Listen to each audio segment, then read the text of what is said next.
This channel does not promote any violent, harmful, or illegal activities. All content provided by this channel is meant for an educational purpose only.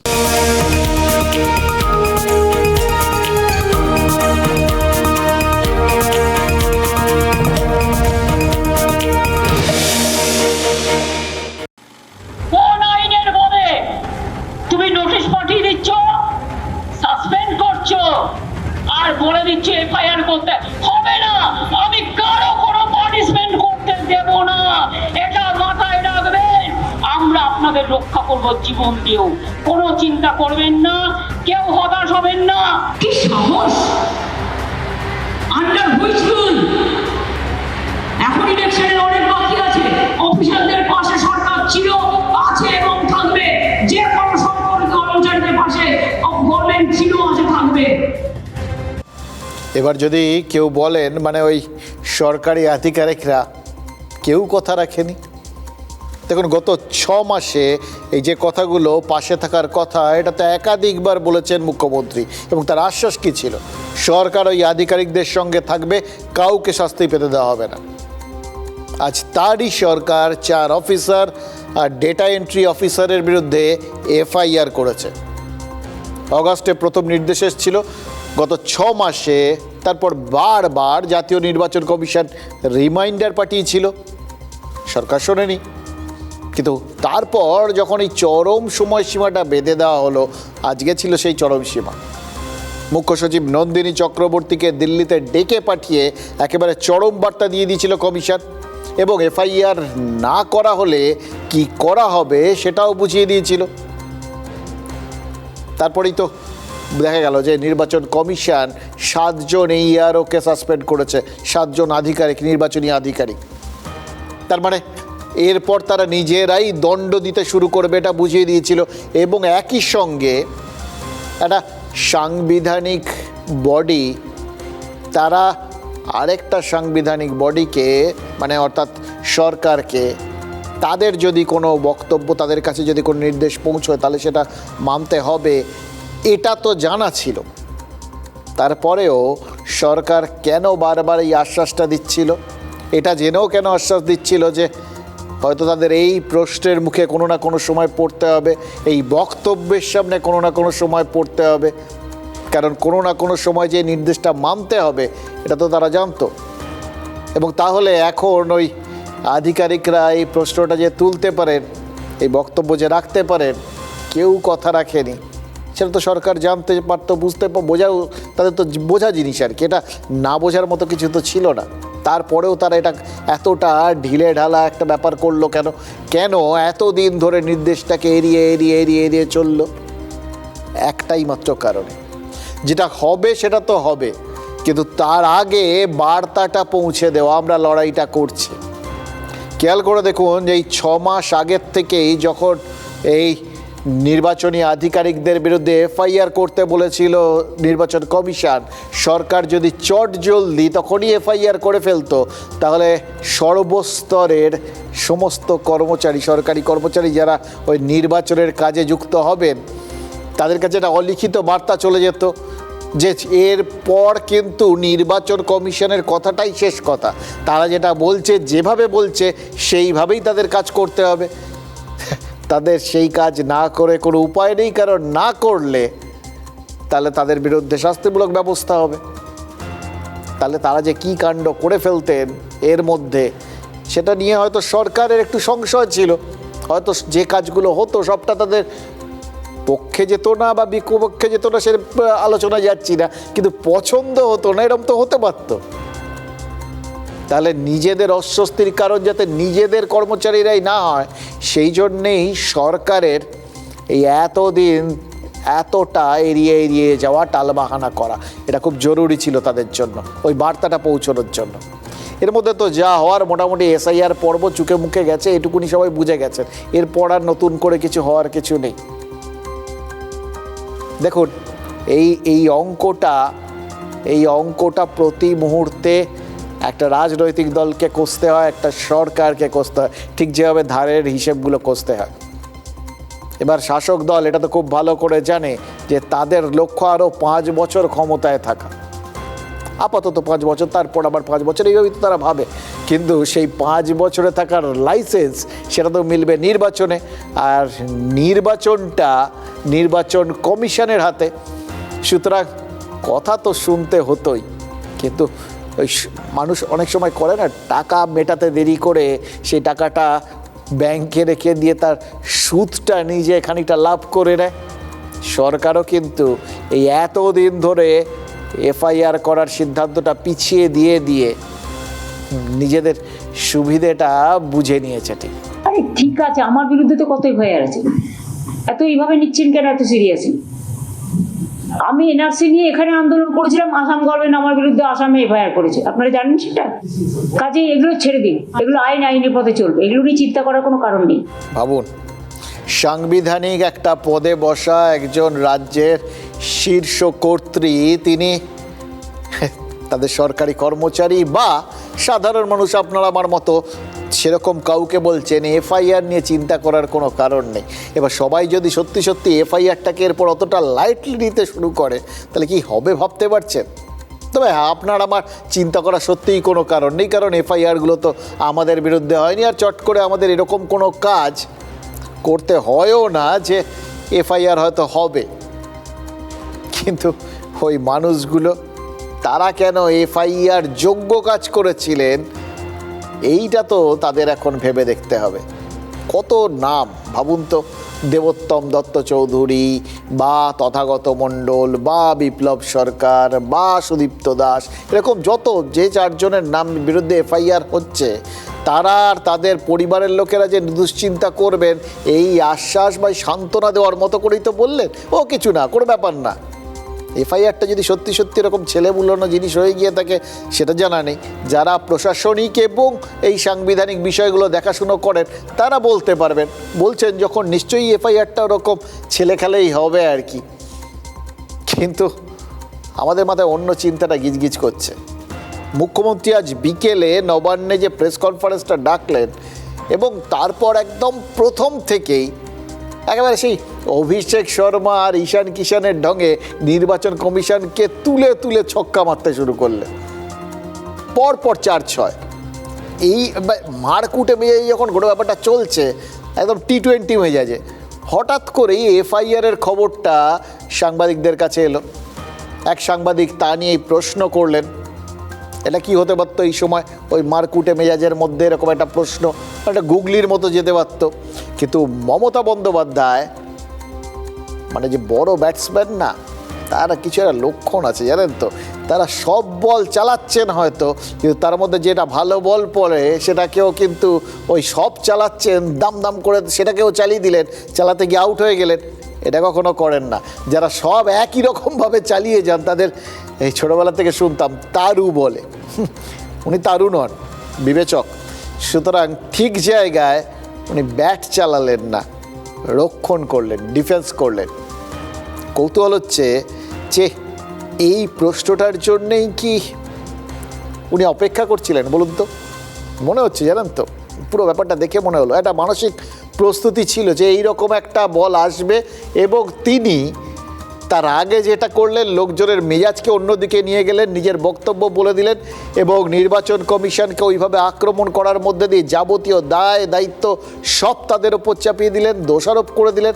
সেটা নিয়ে লোকে যখন আলোচনায় মেতে উঠছে এবং একটা মানসিক প্রস্তুতি ঠিক হয়ে গেছে, মানে সবার মধ্যেই এটা এত এরকম কথাগুলো মুখ্যমন্ত্রী অভিযোগ করছে, এর একটা তো মনের মধ্যে গেঁথে যায়। এবার সেই একটা প্রেক্ষাপট তৈরি করে যখন এই প্রশ্নটা এলো, তখন তিনি সেটাকে আস্তে করে রক্ষণ করে দিলেন, যাতে এটার অভিঘাতটা কম লাগে আর কি, এরকম ব্যাপার আর কি। এবার খেয়াল করে দেখুন এটা কেন বলছি। এই যে প্রথম থেকে যে এই আক্রমণাত্মক প্রেস কনফারেন্সটা করলেন, তার মধ্যে আক্রমণ ছিল, নতুনত্ব ছিল কি না।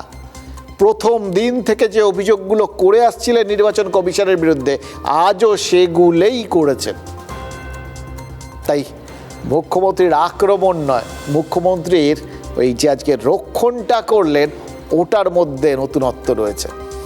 যে 7 আধিকারিককে নির্বাচন কমিশন সাসপেন্ড করে দিয়েছে, মুখ্যমন্ত্রী মমতা বন্দ্যোপাধ্যায় কিন্তু তাদের আশ্বাস দিলেন তাদের চাকরিচ্যুত করা হবে না, অন্য কাজে লাগানো হবে, কমিশন ডিমোশন করে দিলে রাজ্য সরকার প্রমোশন করিয়ে দেবে, এবং সব থেকে বড় কথা ওই এফআইআর টেফআইআর দিয়ে ভাবতে হবে না, যা করছেন করে যান। এই বড় ভয়টা, এটা কে কিভাবে নেবেন এটা কিন্তু তাদের ব্যাপার। যদি কেউ অন্যায় করে থাকে তারা স্টেটকে জানাতে পারতো। যদি কেউ অন্যায় করে থাকে, হ্যাঁ আমরা অ্যাকশন নিতে বাধ্য হয়েছি, কারণ ইলেকশন কমিশন বলেছে বলে, ভদ্রতা করে। সব ক্ষেত্র দেখে নিতে হবে কোনটা কোন ক্ষেত্র। তবে এটাও মনে রাখবেন, তাদের ডিপেন্ড করার কোনো সুযোগ দেওয়া হয়নি। আমি দু একজনকে চিনি যারা দিন রাত খেটেছেন, পরিশ্রম করেছেন। তো এদের ইনভেস্টিগেশন হবে, সেখানে দেখা যাবে কি আছে না আছে। আর তারা কাজ করবে, ইলেকট্রাল রোল ছাড়া অন্য কাজ, ভালো কাজই জেলায় করবে। তারা তো চাকরিচ্যুত হচ্ছে না। দিদি, as the SIR এবং যাকে ডিমোশন করবে তাকে আমরা প্রমোশন করব, কারণ এগুলো হচ্ছে অ্যাট্রোসাস টেরিবল ভিন্ডিকটিভ অ্যাটিটিউড। গভর্নমেন্টে থাকতে গেলে ভিন্ডিকটিভ অ্যাটিটিউড দিলে হয় না, সবাইকে সমান চোখে দেখতে হয়। দেখুন, মমতা বন্দ্যোপাধ্যায় প্রত্যেকটা বিষয় কিন্তু সংবিধান মেনে করে, এটার মধ্যে কোনো যে সংশয় নেই, এটা আজকে বুঝতে পারছি। ওনার কথাগুলো শুনছিলাম, এবং তার মধ্যে দেখুন, এক তো ওই কোনো কিছু হবে না, এফআইআর করা হবে না, এই সমস্ত এতদিন ধরে যা যা ছিল আর কি, আলটিমেটলি এফআইআরটা হয়ে গেছে। ঠিক যেরকম মানে সবাই ভেবেছিলেন যে রাজ্য সরকার সহযোগিতা করছে না, কিন্তু রাজ্য সরকার প্রথম থেকেই কিন্তু সহযোগিতার জায়গাটা যা যা দরকার সেগুলো কিন্তু দিয়ে গেছে নির্বাচন কমিশনকে। ঠিক যেরকম করে তৃণমূল তারা নির্বাচন কমিশনের বিরুদ্ধে চরম আক্রমণাত্মক হয়ে থেকেছে, এসআইআর নিয়ে একটা বিরোধী পক্ষের চেহারা নিয়েছে, কিন্তু তৎসত্ত্বেও সবার আগে বিএলএদের লিস্ট নির্বাচন কমিশনকে দিয়েছে তৃণমূলই। কিন্তু মানে এগুলো সব কটার যে একটা ধারাবাহিকতা সেটাই কিন্তু বজায় রেখেছেন এক্ষেত্রেও। দেখুন, এফআইআরটা হয়ে গেছে, এবং যেটা মমতা বন্দ্যোপাধ্যায় বললেন, তদন্তটাও কিন্তু হবে, তদন্তের মতোই হবে। হ্যাঁ, সেই তদন্তের তার মানে যদি ফল বিপক্ষে যায়, তাহলে তদন্ত যদি তদন্তের মতো হয়, তাহলে তো তদন্তের তো যে কোনো দিক কী হতে পারে, ওটা কি গ্যারান্টি দিয়ে তদন্ত হওয়ার আগে বলা যায় কোন দিকে যাবে? মমতা বন্দ্যোপাধ্যায় কিন্তু আপাতত বলে দিলেন যে ও কিছু হবে না, তারা ভালো কাজ পাবেন, এবং তাদের ডিমোশন হলে তাদের প্রমোশন করে দেওয়া হবে। যারা এই পদগুলোয় আছেন, যারা এই সমস্ত নিয়মকানুন জানেন, তারা হয়তো আরও ভালো করে বুঝতে পারবেন কিসে কি হয়। কিন্তু আমার এটা খুব মজা লাগছিল, জানেন তো, যে প্রত্যেকটা জিনিসের একটা করে অ্যান্টিডোট যেরকম মমতা বন্দ্যোপাধ্যায় দিচ্ছেন, একটা করে ওষুধ যেরকম আগের থেকে বাতলে দিচ্ছেন, কিন্তু সঙ্গে সঙ্গে সেই রোগটাতে মানুষ কি করে মারা যেতে পারে তার ব্যাখ্যানটাও কিন্তু দিয়ে রাখছেন আর কি। আমার মনে পড়ে যাচ্ছিল সেই ইতিহাসে পড়ে একটা ঘটনার কথা। সে অধ্যাপক ওটেনকে ছাত্র সুভাষচন্দ্র বসু পিটিয়েছিলেন বলে একটা চ্যাপ্টার ছিল, মনে আছে আপনাদের? একটা ঘটনা ছিল, যার জন্য সুভাষচন্দ্র বসুকে ব্রিটিশ সরকার সাসপেন্ড করেছিল, জানেন আপনারা, পড়েছেন আপনারা সবাই। পরবর্তী ক্ষেত্রে হয়তো সেটা নিয়ে আরও বিবিধ রকম ব্যাখ্যা ট্যাখ্যা সেগুলো আপনারা পড়েছেন, সেটার মধ্যে যাচ্ছি না। কিন্তু 1917 সালে সেই সাসপেনশনটা যে প্রত্যাহার করে নিয়েছিলেন বাংলার বাঘ আশুতোষ মুখোপাধ্যায়, সেটাও আমরা জানি। এবার নির্বাচন কমিশন যে সমস্ত নির্বাচনী আধিকারিককে শাস্তি দিয়েছে, তাদের শাস্তিও কি মমতা বন্দ্যোপাধ্যায় একইভাবে প্রত্যাহার করে নিতে পারবেন? এটা সত্যি কিন্তু যে মমতা বন্দ্যোপাধ্যায়কে তার দলের লোকেরা বাঘিনী বলেই উল্লেখ করে, কিন্তু ব্রিটিশ আমলে আশুতোষ মুখোপাধ্যায় মেধার জোরে যে স্বাধীনতাটা পেতেন, স্বাধীন ভারতের সংবিধান সেই স্বাধীনতা মমতা বন্দ্যোপাধ্যায়কে দেয় কি? আশুতোষের ছেলে শ্যামাপ্রসাদ, তার অনুগামী, তার হাতে তৈরি হচ্ছে বিজেপি।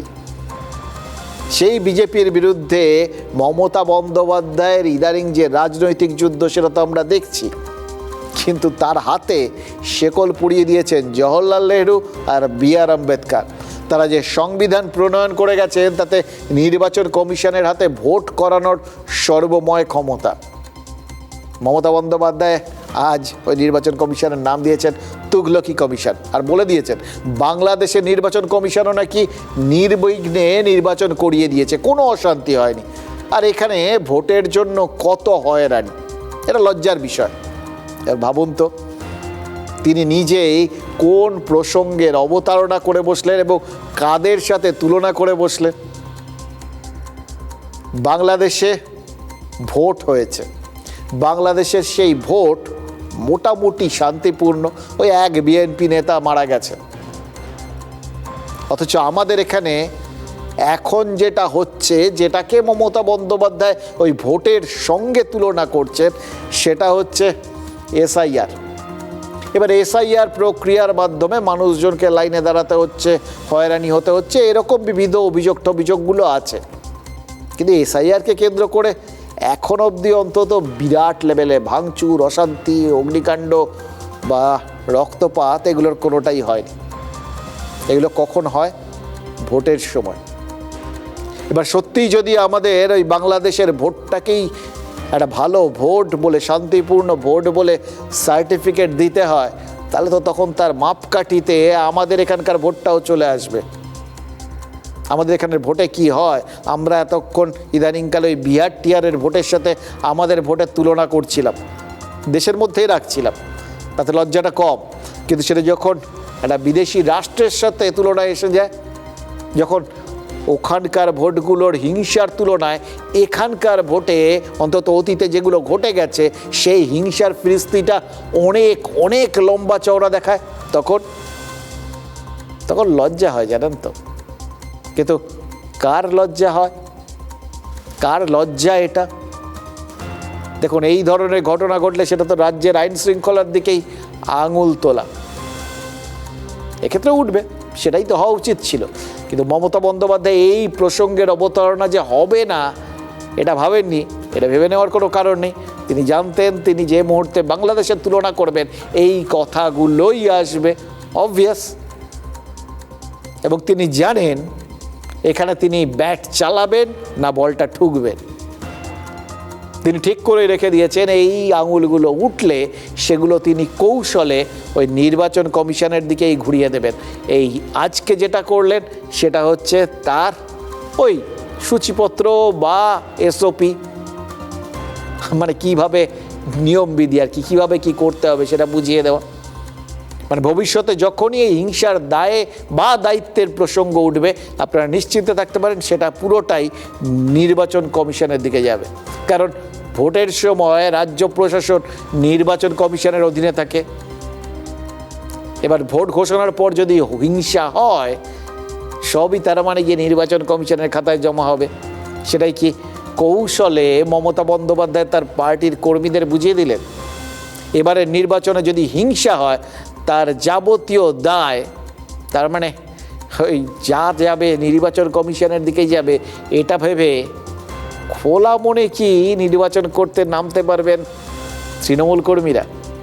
কিন্তু মুশকিল হচ্ছে যদি তৃণমূলের সঙ্গে সঙ্গে মমতা বন্দ্যোপাধ্যায় তো মুখ্যমন্ত্রী, রাজ্যের মুখ্যমন্ত্রী, সবার মুখ্যমন্ত্রী, আপনার আমার সবার, সুতরাং বাকি রাজনৈতিক দলের নেতা কর্মীরাও যদি এই বড়া ভয় থেকে খোলা মনে নির্বাচনটা করতে নামেন, সবাই খোলা মনে ঘুরে বেড়ালে হঠাৎ করে শোঁ শব্দ হতে থাকবে না তো?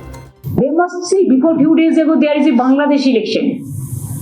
Everybody thought there will be violence, this and this and this. But see how they have done peacefully. And India is a democratic country. It's a matter of shame to Tughlaki Commission. তুমি এখান থেকে নাম কাটিয়ে ওখানে চলে যান, যা পিসি তুই চলে যা, বাংলাদেশে চলে যা, ওখানেই মানায়। সুপার তুগলকি রাজ চলছে, সুপার হিটলার হয়ে গেছে। বারবার কমিশনের নির্দেশ, তিনবার রাজ্যের মুখ্য সচিবকে তলব, তারপরেও 6 মাস তো হাত গুটিয়েছিল রাজ্যের প্রশাসন। কিন্তু এইভাবে যে হঠাৎ করে জেগে ওঠা, এই যে এফআইআর করা, সেটা যে একটা অঙ্কর নিয়ম মেনে, সেটা হয়তো যারা রাজনীতি করেন বা যারা রাজনীতির মধ্যে আছেন, রাজনীতিটাকে বিশ্লেষণ করেন, তারা খানিকটা বুঝে ফেলবেন। কিন্তু আপনার আমার মতো অনেক সাধারণ মানুষের কাছেই কিন্তু এটা দেখে হঠাৎ সুমনের সেই গানের লাইনটা মনে পড়ে যাবে, অথবা যে আজ নিঃশব্দ সশব্দে ফেটে যাবে কাল সে। অর্থাৎ কে যে কখন রাজনীতিতে নিস্তব্ধতার থেকে সশব্দে জেগে উঠবে, নিজের উপস্থিতিটা জানান দেবে, সেটা কিন্তু আগের থেকে বোঝাটা খুব মুশকিল, জানেন তো। ওটারও একটা নিয়ম আছে, একটা অঙ্ক আছে, সেটা রাজনীতির নিজস্ব অঙ্ক। ঠিক যেরকম একটা অঙ্ক মেনে নিস্তব্ধতার থেকে হঠাৎ করে জেগে উঠেছে সিপিআইএমও। কথাটা বলছি কারণ লোকসভা বিধানসভায় শূন্য আসন পাওয়া সিপিআইএম হঠাৎই খবরে, ভোটের প্রচার বা অন্যান্য কোনো ইস্যুতে নয়। তারা খবরে এসছে ওই শূন্যটা ঘোচানোর তাগিদে। অর্থাৎ যেদিন থেকে ওই দেখা গেছে রাজ্য সম্পাদক মোহাম্মদ সেলিম গিয়ে হুমায়ুন কবিরের সাথে বৈঠক করেছেন, কোনোভাবে একটাই শূন্য ঘোচানোর একটা সম্ভাবনা খুঁজে পাওয়ার রাস্তায় খুঁজতে, তারপর থেকেই কিন্তু সিপিআইএম হঠাৎই আলোচনায় চলে এসছে। সেই আলোচনাটা হঠাৎ করে আরও বেশি বিস্ফোরণের আকারে চারপাশে ছড়ালো কেন? তরুণ এক দলের একদম নবীন, সেই অর্থে আর কি, পক্ষকেসদের মাঝে প্রতিকুর রহমান, সে হঠাৎ রাজ্য কমিটির থেকে পদত্যাগ করা এবং পার্টির থেকে পদত্যাগ করা। এবার দেখুন, এটা দুভাবে দেখতে পারেন, হ্যাঁ, পজিটিভ নেগেটিভ দুটোভাবেই, সবই তো, সব ঘটনারই তো দুটো দিক থাকে, এটারও দুটো দিক রয়েছে। এবার কেউ বলতে পারেন যে প্রতিকুর এবং সিপিআইএম তারা যে ইস্যুটা নিয়ে এই এত বেশি আলোচনায় চলে এলেন, সেটা যে কোনো আজকের দিনে অন্তত যে কোনো রাজনৈতিক দলের জন্য একটা অত্যন্ত ইতিবাচক দিক। অর্থাৎ নীতিনৈতিকতার প্রশ্ন, যে নীতিনৈতিকতা বিষয়টা আজকের দিনে রাজনৈতিক দলগুলোর কাছে কেউ চাই না বা খুঁজেই পায় না, ওই জন্য প্রত্যাশা করে না। কিন্তু এই নীতিনৈতিকতার প্রশ্নে কেউ যে পদত্যাগ করতে পারেন, এবং তার মানে এটা পরিচয় সবার সামনে হয়ে যেতে পারে যে তার মানে এই পার্টির কাছ থেকে তিনি নীতিনৈতিকতা তিনি মানে এক্সপেক্ট করেন, প্রত্যাশা করেন, এবং এতদিন নীতিনৈতিকতা তার মানে ছিল, এই বাজারেও ছিল। এটা কিন্তু বিরাট ব্যাপার, চারটিখানি কথা না। হ্যাঁ, সব কিছুর নেগেটিভ পাবলিসিটি হতে পারে। বড় ব্যাপারটা এই যে সিপিআইএমের ভেতরে একটা অন্তর্দ্বন্দ্ব লেগে গেছে, মোহাম্মদ সেলিমের এই হুমায়ুন কবিরের সঙ্গে আলোচনাকে কেন্দ্র করে পার্টি দুভাগ, ভেতরে ভেতরে সংঘাত, এই যে একজন এভাবে দলত্যাগ করছেন, এটা তার সব থেকে বড় ফুলকি, এগুলো অনেকে বলতে পারেন। অন্তর্দ্বন্দ্ব ব্যাপারটা তো রাজনীতির একটা অঙ্গাঙ্গিক অঙ্গ না, কিন্তু তার মধ্যে দিয়েও এই যে নীতিনৈতিকতাটা আছে বা ছিল, অন্তত প্রতিকুর পদত্যাগ করার আগে অবধি ছিল, এই বক্তব্যটাতেই এটা কিন্তু বেশ ইতিবাচক দিক কেউ কেউ খুঁজে পেতে পারে। আর এটাও খুঁজে পেতে পারেন যে তার মানে নীতিনৈতিকতাটা তাদের এই পার্টির কাছ থেকে এই বামেরা ভাবতে পারেন যে লোকজন প্রত্যাশা করবে আর কি। এটা একটা ইতিবাচক দিক, সব কিছুরই ইতিবাচক দিক থেকে দেখা যেতে পারে। কিন্তু আপাতত এই প্রতিকূলের পদক্ষেপই সিপিএমকে রাজনীতির আলোচনায় জায়গা করে দিয়েছে। কিন্তু মুশকিল হচ্ছে এর মধ্যেও আবার অন্য দিকও তো রয়েছে, একদম নেতিবাচক দিক কি নেই? নীতি নৈতিকতা বা পার্টির সংবিধান, এই যে একেবারে ওই শূন্য হয়ে যাওয়ার পরেও 34 বছরের ক্ষমতার থেকে সিপিআইএমের অভ্যন্তরীণ গণতন্ত্র এবং একই সঙ্গে শৃঙ্খলা, এটা নিয়ে গর্ববোধ করে এসছেন সিপিআইএমের বামেদের তাদের সদস্য সমর্থকরা। কিন্তু এবার তো সব কিছুই একটা ধাক্কা খাওয়ার মুখে এসে দাঁড়ালো। যেভাবে এই চিঠিটা ফাঁস হলো, তাহলে তার থেকে তো প্রমাণ হয়ে গেল চিঠিটা কেউ না কেউ ফাঁস করেছেন। দেখুন, এতদিন আমরা জানতাম যে বামেদের অভ্যন্তরীণ ঘটনাবলী বা এই ধরনের নির্দেশাবলী, যেগুলো চিঠিপত্র, এগুলো চট করে ওই অনেক বেশি কংগ্রেসের তখনকার দিনে কংগ্রেস ছিল, তখন অনেক সহজ ছিল, খুব সহজে বেরিয়ে আসতে পারত। ওখানে সবাই জানতেন যে এই বিষয়গুলো চলে। কিন্তু বামেরা সবসময় বলেছেন তারা এতটা কঠোর শৃঙ্খলাবদ্ধ জীবনযাপন করেন, সেখান থেকে এরকম চিঠিপত্র বাইরে আসতে পারে না। এবার কংগ্রেসের ক্ষেত্রে এই চিঠিগুলো বাইরে আসতো, তার কারণ কি? সেটা অভ্যন্তরীণ রাজনীতির অঙ্কে একটা। এবার সেই অভ্যন্তরীণ রাজনীতির অঙ্কেই তার মানে এই প্রতিকুর রহমানের যে চিঠিটা, যেটা দিয়ে তিনি পদত্যাগ করেছেন, সেই চিঠিটা সামনে এসছে। কে বার করলেন? এবার কে বার করলেন তার থেকেও বড় কথা কেন বার করলেন। নিশ্চয়ই এই জন্যই করেছেন যে এতে রাজনৈতিক একটা লাভের জায়গা আছে। এই রাজনৈতিক লাভটা কি? বৃহত্তর ক্ষেত্রে তো নয়, মানে প্রাথমিকভাবে দলের ভেতর নিজের জায়গাটা ধরে রাখার ক্ষেত্রে হয়তো তার মানে কোথাও গিয়ে লাভ, অভ্যন্তরীণ রাজনীতিতে লাভ। সেই জন্যই চিঠিটা হয়তো ফাঁস করে দেওয়া হয়েছে। সে কের থেকে কেন এটা বেশি ইম্পর্টেন্ট,